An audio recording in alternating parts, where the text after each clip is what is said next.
의심스러운 부분이 남아있는 사람은 미루지 말고 물어라 라고. 그게 이제 나이가 우리가 이제 명상을 정기적으로 해야 될 이유가 있어요.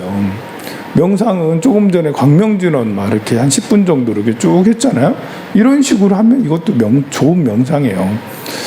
이 명상은 내 마음을 이렇게 깊이 있게 깊은 곳에 다다르도록 하는 힘이 있어요. 그러니까 깊은 곳에 다다르면 선정, 집중된 고요를 말하는 거죠. 선정은 집중된 고요, 평온.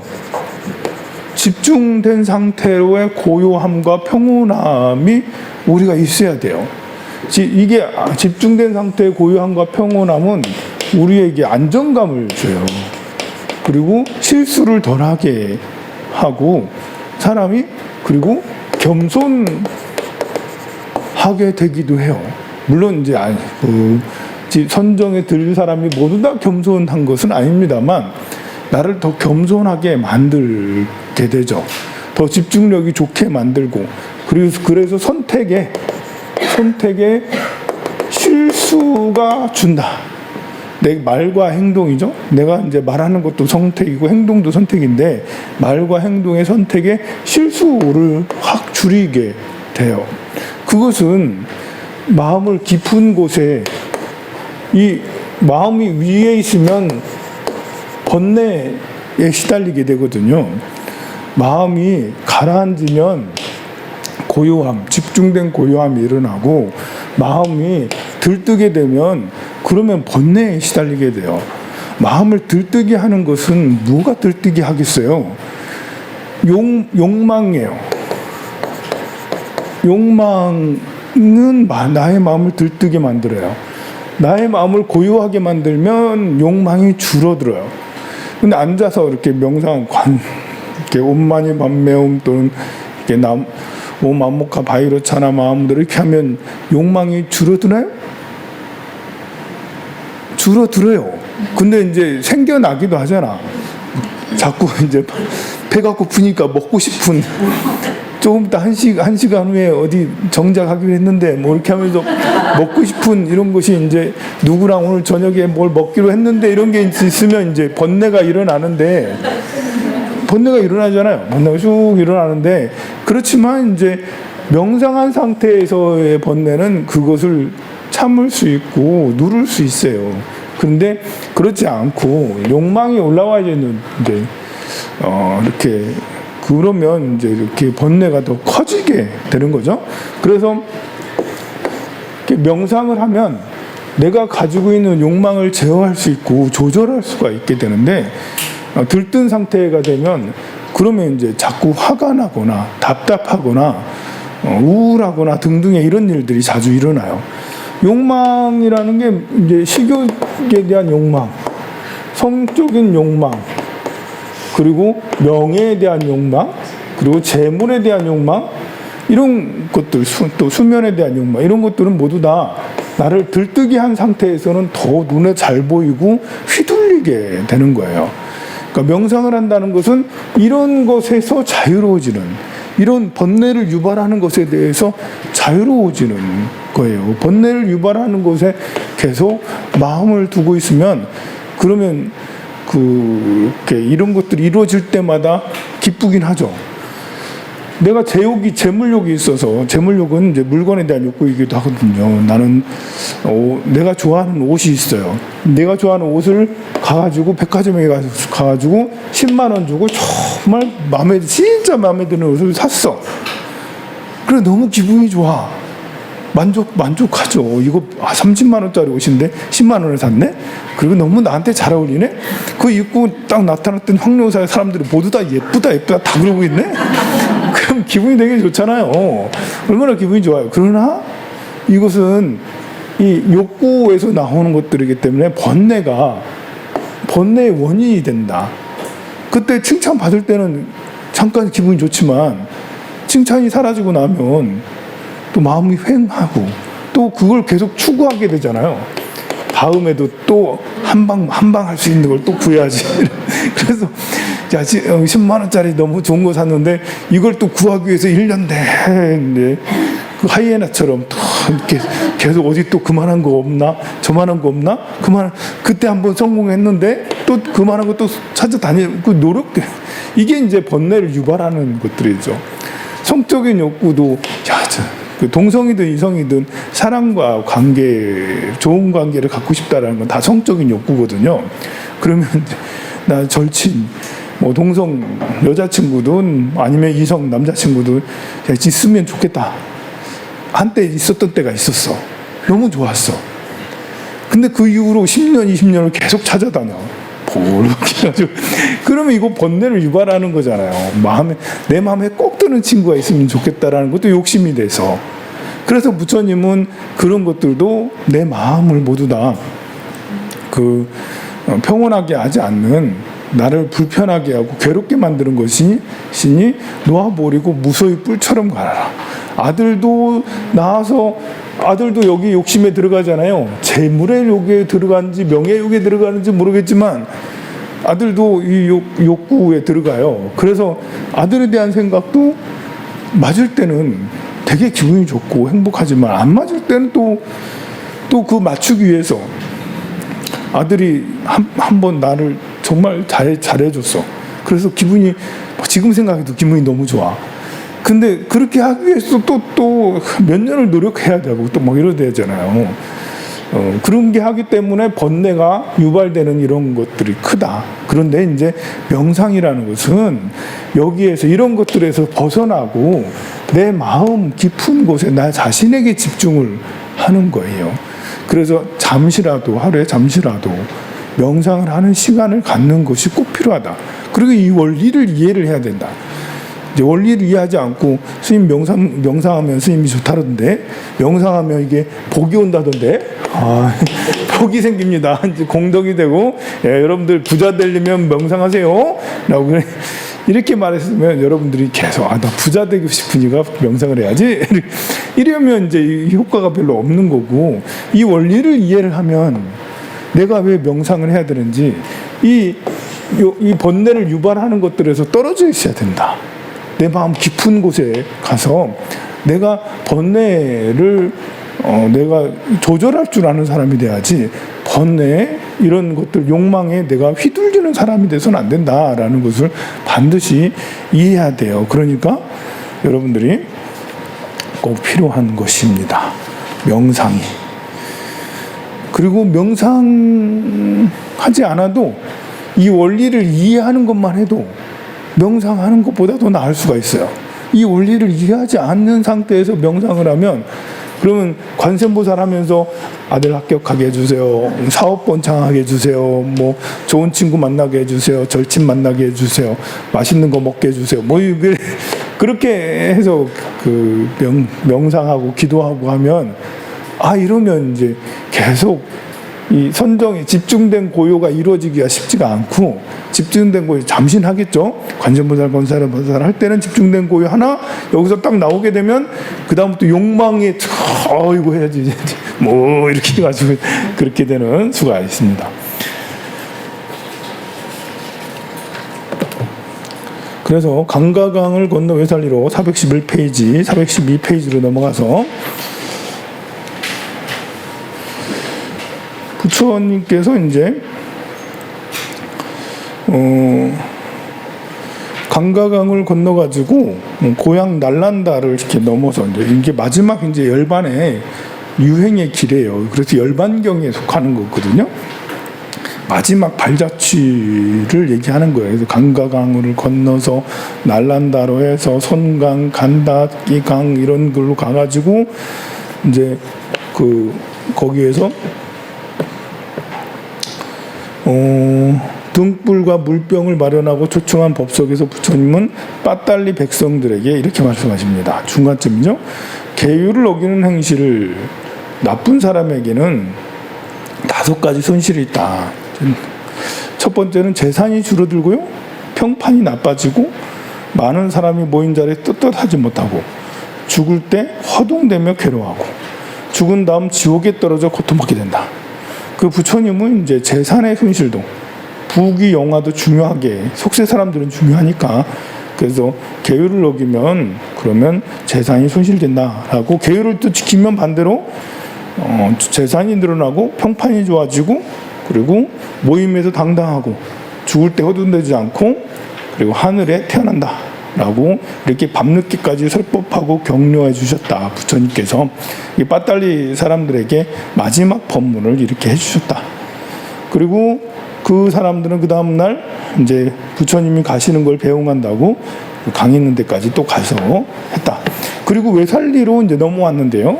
외살리로 넘어오자마자 부처님 오신다는 소문을 듣고 안마빨리라는 여인이 왔습니다. 그래서 이 이야기도 유명해요. 안마빨리 여인.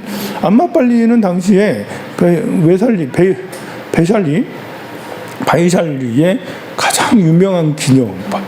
바이샬리의 황진이 뭐 그냥 바이샬리뿐만 아니라 그 코살라나 마가다국에서까지도 유명해. 심지어 이 기녀의 기루가 그 차지하는 그 경제력이 그러니까 전 세계에서 다 그 인도 전역에서 이 안마빨리의 기루를 보기 위해서 거기서 술 한 잔 먹고 밥 한 끼 먹기 위해서 정말 그 국가 GDP에도 영향이 끼칠 만큼 그래서 바이샬리가 이 안마빨리 때문에 부자가 됐다 할 정도로 그래 나중에 그 빈비사랑은 그 안마빨리랑 한번 이제 그 관계를 갖거든요. 그런데 그걸 너무 부러워해서 빈비사랑은 그 왕사성에도 일부러 기녀를 키워요. 이제 안마빨리 같은 그런 기녀를 만들어야겠다라고 그런 기녀를 키워가지고 거기에서도 당시에 그런 그런 사업을 했었다라고 이제 그런데 어쨌든 가장 유명한 예쁘고 유능한 안마빨리가 와가지고 부처님한테 공양을 올리려고 합니다. 안마빨리가 수레를 타고 부처님 찾아왔는데요. 부처님을 찾아오기 전에 화려한 겉옷을 벗고요. 빛나는 장신구들을 떼고 신발까지 다 벗고 그렇게 해서 소박하게 왔는데도 예뻤다. 이제 그런 안마빨리에게 부처님께서는 뭐라고 말씀하시냐? 413페이지 밑에서 5번째 줄. 여러분들 새겨 들으세요. 여러분들한테 하는 말이에요. 여러분들 다 예쁘시지 않습니까? 그래서 여인이요 편안히 앉으세요. 그대는 순수한 마음을 가진 사람이요 지혜롭고 연륜 있는 남자가 법을 좋아하고 진리를 추구하는 것은 어찌 보면 기특할 것이 없는 일이죠. 하지만 젊은 나이에 풍족한 재물과 아름다운 미모를 건배한 그대 같은 이가 바른 법을 믿고 좋아한다는 것은 참 드문 일이다라고 칭찬해줘요. 여러분들 같이 참 훌륭한 미모를 갖춘 분이 참 불법을 공부하겠다고 여기까지 온 거는 참 희귀하고 드문 일이 아니겠습니까? 여인이요 많은 사람들이 아름다운 몸매와 재물을 법으로 여기지만 그건 진정한 법. 이제 이 말을 하기 위해서 그런 거예요. 먼저 띄워주시고 이 몸뚱아리는 그건 진정한 보배가 아니다. 매끈하던 피부도 세월이 가면 낙타의 등짝처럼 거칠어지죠. 뭐 할 수 없지. 튼튼하던 다리도 어느 날 돌아보면 지팡이 의지에 후들거리게 되고요. 영원히 맹세하던 사랑도 봄볕 아지랑이처럼 흩어지고요. 청겹의 송처럼 나를 보호할 것 같던 재물도 한줌 모래처럼 소나기에 빠져나가게 됩니다. 아름다움도 건강도 사랑도 재물도 무상한 세월을 힘 앞에서는 무릎 꿇고 마는데요. 그날이 찾아왔을 때 비탄에 잠기려 아직 잠기지 않으려면 진정한 보배를 차지합니다 라고 하죠. 그리고 우리가 정말 나이가 들면 정말 지팡이에 의지할 수밖에 없는데요. 그럴 때는 이제 지팡이에 의지할 때는 요양보호 서비스를 받는 저는 이제 늘 자주 얘기를 해요. 앞으로도 계속 얘기를 할 거예요. 우리 이제 불제자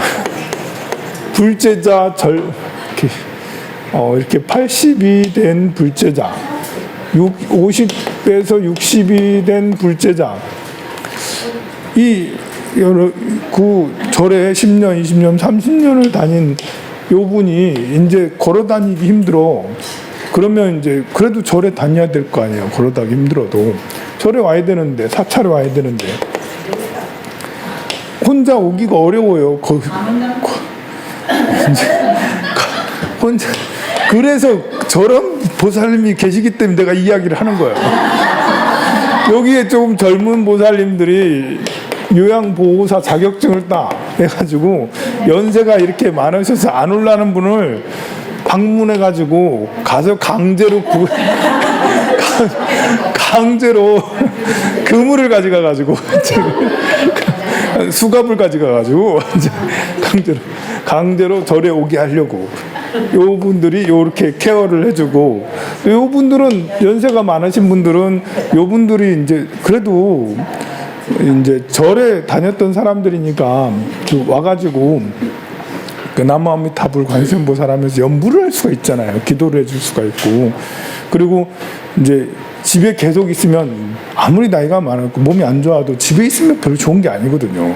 집에 있지 말고 요 분들이 이제 가서 대충 집안 정리만 대충 하고 대충 쓸고 닦고만 하고 일로 데리고 와가지고 절에서 점심 공양 먹게 하고 사시불공하게 하고 커피 한 잔 먹고 콩나물 따듬고 그리고 다시 집에 가도록 하는, 이게 이제 제가 미래를 꿈꾸는 거예요. 제가 앞으로 꼭 이렇게 돼야 되겠다. 그래서 요 젊은 보살님들은 이제 요양보호사가 돼서 이렇게 요양보호사 누구나 다 떼세요.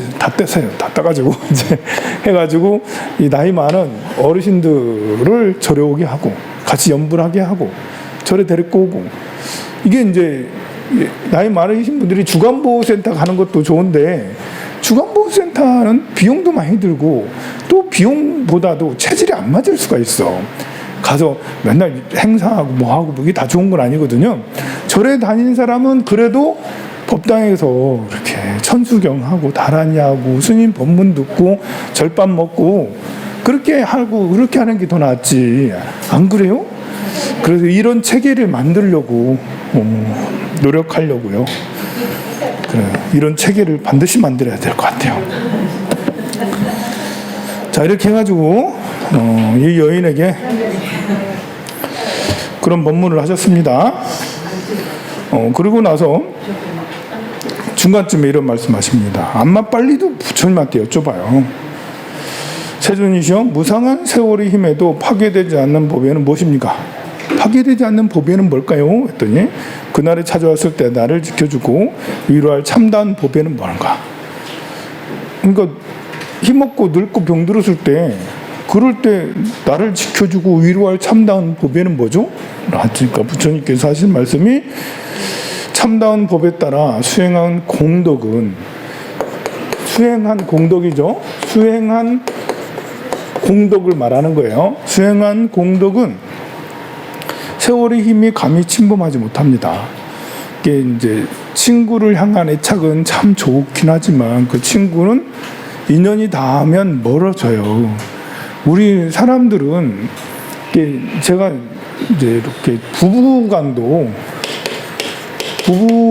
이제 보통 태어난 날, 년, 월, 일, 시 이렇게 이게 사주라고 그래요. 연도, 무슨 월, 무슨 날, 무슨 시에 이렇게 태어나면 이 나의 배우자는 요 자리를 말하는 거거든요. 태어난 날 여기가 배우자예요.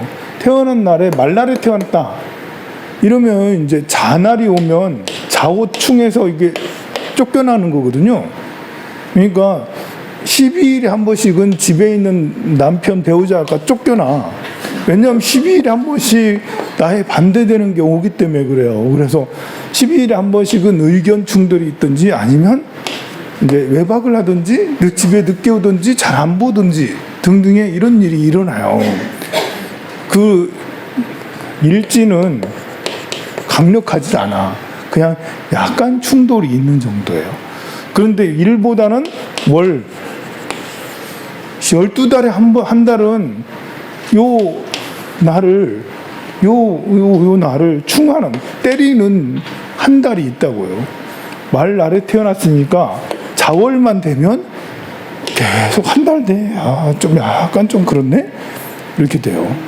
이게 월보다는 또 년이 강력해. 그 해가 오면 그 해 그냥 집안이 작살나는 거예요. 그 해가 오면 그냥 우리 배우자가 안 보여. 그래가지고 안 보인 게 정상적인 게 좋은 출장을 가가지고 멀리 가 있어. 그런 일들이 생겨요. 그게 12년에 한 번씩 생겨요. 보면 12년에 한 번씩은 내 배우자랑 떨어지게 되는, 자연스럽게 떨어지게 돼요. 떨어져야 될 사람이 같이 있다. 그럼 어떻게 했어요? 부글부글 끓어요. 부글부글 끓어가지고 떨어져 있으면 서로가 이제 그리워하고 우리 서로 괜찮은 사이에 이러고 있는데, 떨어져야 될 그런 사이가 붙어 있으면 계속 열 끓어오듯이 쭉 하다가 한 번씩 팡 터지고 한 번씩 팡 터지고 하는 일이 생겨요.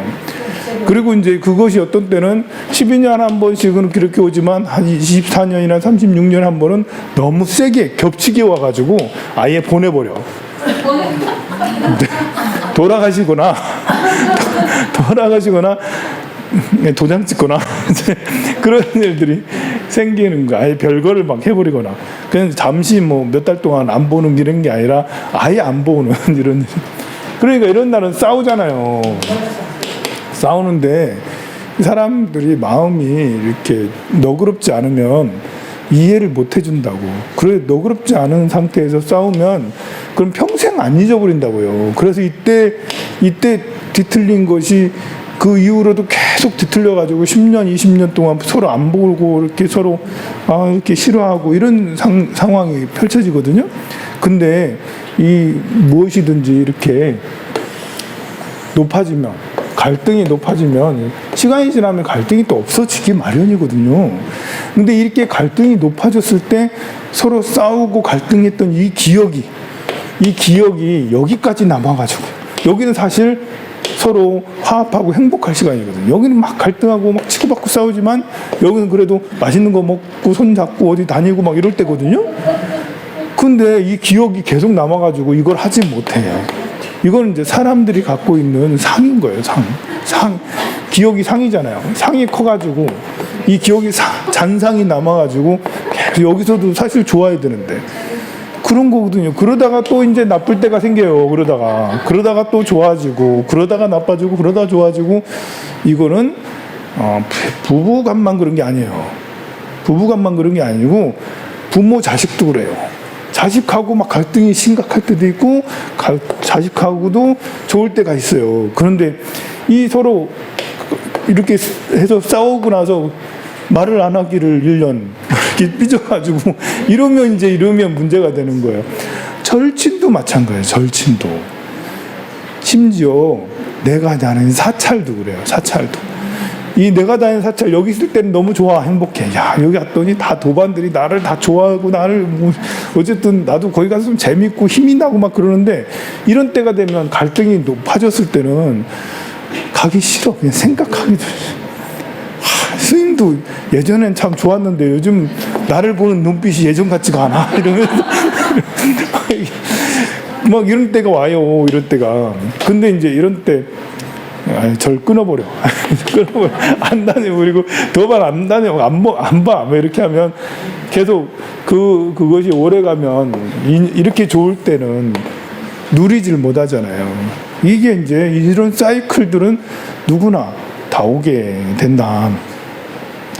그런데 우리는 이런 사이클들을 잘 모르고 내가 이런 상에 걸려서 이런 기억을 자꾸 해가지고 마음속에 이렇게 박힌 것이 없어지질 않아. 이러면 이제 친구도 별로 없고 늘 도량에도 어디 다니는 데도 없고 좀 이상하게 될 수가 있습니다. 그래서 여기서 부처님께서는 참다운 법에 따라 수행한 공덕,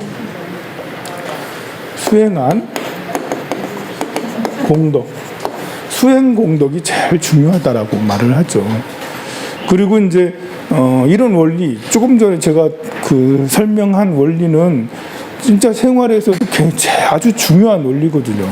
여러분들이 좋은 친구 오래 만나길 원하고, 좋은 도량 오래 다니길 원하고, 또 건강도 똑같아. 내 몸과 나와의 관계도 똑같아요. 내 몸과 나와의 관계도 이렇게 갈등이 심할 때 있고 나랑 좋을 때 있거든요. 내 몸과 나와의 관계. 그래서 이게 몸이 나쁠 때 굉장히 스트레스가 압력이 심할 때 이럴 때 이제 그 병 걸리기가 쉬운데 이때 이제 조절 잘해서 약 잘 타먹고 이렇게 조절해서 이렇게 하면 그 다음에 괜찮아질 수 있어요. 근데 이때 이제 한번 굉장히 나쁠 때 그 병원도 안 가고 뭐 약도 안 먹고 뭐 이렇게 조절도 안 하고 치료도 안 하고 이렇게 해버리면 그냥 이렇게 되는 거지. 이렇게 돼가지고 안 내려오지질 않아요. 그 마음도 이렇게 스트레스가 압력이 심할 때가 있는가 하면 마음이 편할 때가 있고 그런 것처럼 모든 원리가 다 그래서 우리가 이걸 잘 이해하면 이게 무상 아닙니까? 모든 것은 변해간다. 계속해서 고정된 실체가 따로 있는 게 아니고 계속해서 변해간다는 것을 알면 그러면 수행한 공덕은 세월의 힘을 감히 침범하지 못한다. 이런 원리를 아는 것, 수행을 하면 뭘 알 뿐만 아니라 그런 것들을 무심하게 그냥 지나가요. 우리 마음이 이렇게 예민하고 상처받고 마음이 조절 잘 안 된 상태, 욕망에 이렇게 욕망에 너무 이렇게 눌려 있으면 욕망 이런 것으로 되면 마음이 왔다 갔다 하기 때문에 이렇게 나쁠 때는 마음 번뇌가 너무 심해서 다 끊어버리는 거예요. 심지어 내 몸까지도 막 져버리는 거죠. 좋을 때는 너무 또 좋아하고 그러나 그 수행이 잘 된 그런 공덕의 상태는 이렇게 안 좋을 때를 그냥 견디어낸다. 그럴 수 있지. 저 친구 거짓말 할 수 있지. 나도 우울할 때 있고 또 내 몸도 좀 아플 때 있지. 그래 괜찮아 하면서 이제 견디어내는 게 수행 공덕이라는 게 그런 거잖아요. 인욕해내는 이런 걸 말하는 것입니다. 그래서 내가 사랑하는 이는 내 곁을 떠나고요. 두 번 다시 보고 싶지 않은 이들은 꼭 다시 만나게 된다. 내가 원하는 것들은 늘 손이 닿지 않는 곳에 있습니다. 세상 모든 사람들이 내 마음처럼 곁에 머물지도 떠나주지도 않아요. 하지만 바른 법만큼은 나의 뜻대로 영원히 곁에 머물려며 큰 위안과 기쁨이 되어주죠. 누군가에게 의지하고 무엇인가에 의지한다는 것은 큰 고통이다. 뭘 좋아한다는 것은 큰 고통이에요. 그래서 욕심이라고 그러잖아요. 좋은 친구도 좋아하다 보면 또 아들도 좋아하다 보면 그러면 고통이 따르게 되는 거죠. 둘도 없는 그들도 나의 뜻대로 나를 아껴주고 사랑하고 보호해주지 않아요. 도리어 내가 그들의 뜻을 따라야만 합니다. 이처럼 여자의 몸에는 남자보다 더 큰 제약과 구속이 있음을 분명히 알아야 됩니다. 라면서 법문을 하죠. 부처님께서 이렇게 법문을 하시자 이 암바팔리 여인은 세존이시여 천한 여인을 가볍게 여기지 않고 진리를 맛보게 하셨습니다. 라면서 청이 있습니다. 저에게 깨끗한 망고나무 숲이 있는데요. 부처님 이제 경전 읽다 보면 망고나무 숲이 자주 나와요. 그래서 부처님은 망고를 좋아하시나? 부처님 망고를 좋아한다는 소문이 쫙 이렇게 있어요. 부처님한테 망고나무 숲을 기증한 분도 있는데 지금 여기 이 여인은 암바팔리는 나에게 망고나무 숲이 있는데 거기에서 부처님 전에 공양을 올리겠습니다. 라고 공양을 받아주십시오. 라고 해요. 이렇게 스님들에게 이제 대중공양 제일 많이 오는 게 이제 이런 이 망고 그리고 이제 두리안 이런 것이 이제 스님들한테 공양이 많이 와요.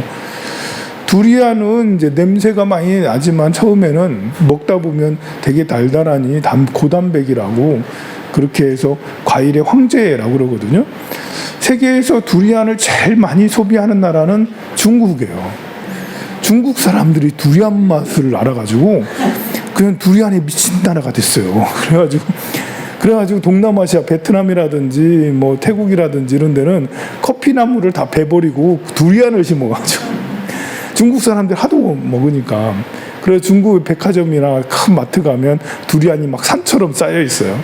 그 평범한 사람들도 두리안 먹는 사람들이 많아. 근데 사실 두리안 비싸거든요. 현지에서도 비싼 과일이에요, 보면. 그런데도 신기하게 중국 사람들이 그렇게 좋아하고 그렇습니다. 두리안은 도시에서 먹기가 참 안 좋아요. 왜냐하면 두리안 껍질이 이거 어떻게 버려야 돼? 두리안 껍질은 어떻게 버리나요? 여러분들? 이제 버려야 되는데 그걸 분리수거를 어느 식으로 하는 거예요? 뭐 음식물은 당연히 아닐 거고, 야, 하여간에 두리안 껍질은 안에 양은 얼마 안 되는데 껍질은 어마무시하게 커가지고 힘들어 하여간에. 자, 근데 이제 이 안바팔리가 기녀거든요. 아무리 돈을 많이 벌고 유명한 기녀라 하더라도 이제 사람들은 그 앞에서는 뭐라고 안 하는데 이제 뒤에서는 무시하잖아. 기녀를 엄청 무시합니다. 그래서 리차비족의 당시에 리차비족의 귀족들이 탄식을 하면서 내가 제일 먼저 부처님이 우리나라에 오셨는데 외살레 오셨는데 제일 먼저 가서 부처님 첫 번째 공양을 우리가 드릴게요 이렇게 했어야 되는데 놓쳤네 안마팔리하게. 그래서 부처님한테 찾아가요. 리차비족 귀족들이 가가지고 부처님한테 저희들이 제일 먼저 할게요 그랬더니 부처님께서 이미 안마팔리 약속했다라면서 거절을 하게 됩니다.